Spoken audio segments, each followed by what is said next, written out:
So we are planning to have 10 products in the next 5 years is what we had announced earlier also. And today we also introduced the concept of Gen 1, Gen 2, Gen 3. And it will be a mix of all the three categories of products. Gen 1, Gen 2 essentially come from the ICE architectures, and therefore they will share the same architecture and body styles, and therefore there will be a greater part of these 10 products which will be coming from Gen 1 and Gen 2, which will be first generation being conversion and the second generation being multi-energy adapted platforms, which is more electric ready with more upgraded features is what is going to come. And the third generation then moves towards pure EVs, which will also be a part of the 10 EVs that we are talking about. So 5 years, 10 products, averaging about 2 to 3 per year is what you can expect. This will be in different body styles, different price points, different range options to the consumers, so that people can choose from a wider portfolio of choices, which is one of the big barriers today in electrification. So this is broadly what is the plan for the next 5 years. So I think that data point is very important, what you said. See, 15% in a product, which is the best selling product even in ICE, selling about 14,500 is what we did last month.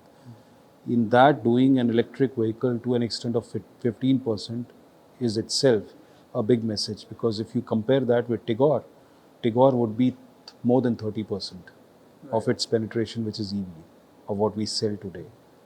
So, if we had the supplies of EVs more, we would have, our penetration would have been definitely more, because the demand is significantly more than what we have supplied in Nexon. So actually this is already more than 20% from a demand creation perspective. Therefore, as you keep increasing the portfolio, expanding the portfolio from where it is now, in 7 products that we have in ICE, we have only 2 electrified products. As this balance, starts shaping up in the next 5-6 years, then the penetration will easily move towards 25% and more constrained because of supply and less because of demand. So one, that semiconductor is the biggest bottleneck, I would say. To a great extent, we have done certain innovations which has really helped us ramp up from, say, 6 months back, we were doing about 600, 700. And we have last month done 3,500. Consistently in the last quarter, we did on an average 3,000 plus. So there has been a significant ramp up coming on the back of innovation in terms of optimizing the use of semiconductor in certain constrained electronic components. That is one action. There are alternatives that we are creating to areas where we are getting challenged on the supplies. And in general, capacity enhancement of certain products also, which we are also trying to do. From an in-house capacity perspective, literally any capacity which is available for ICE is also available for EV, because we make these electric cars now in the same assembly line like an ICE. So capacity in-house is not a problem. Flexibility. Yes, flexibility is there. And it is only about, further ramping up the supplies of certain components.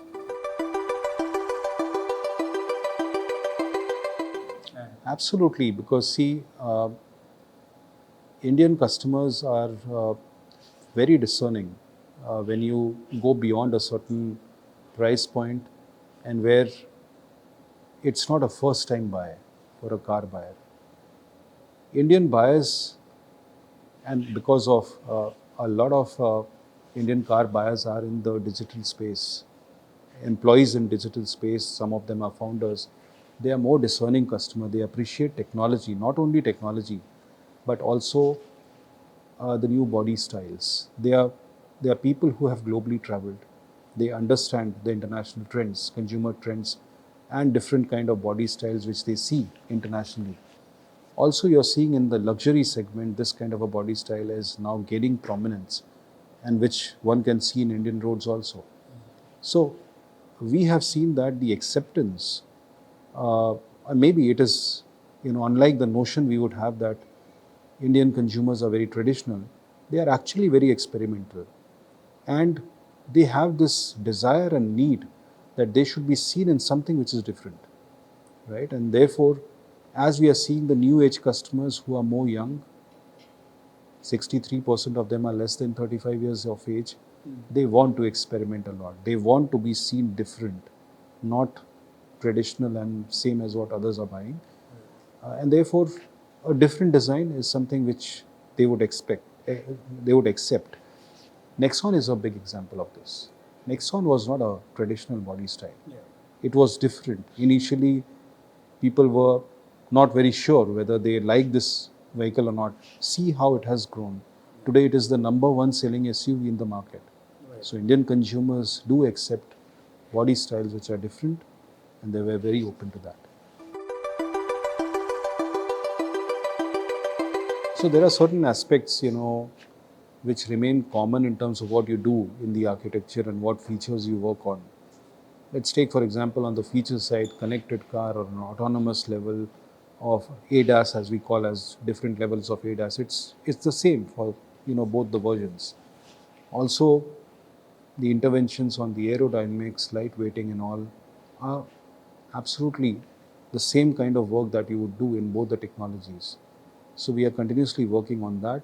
Of course, you are going to have differentiation in the design elements because you want to give a different message in association with an electric versus an ICE, right? And this is what is going on as a work as far as coupe is concerned.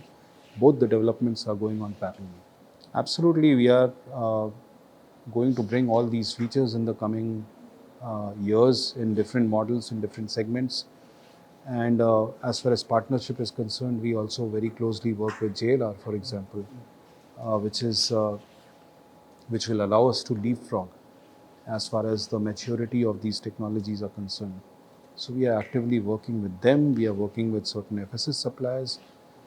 There are certain work that we are doing in the Indian Engineering Center also. So a combination of all these is what is a work in progress already.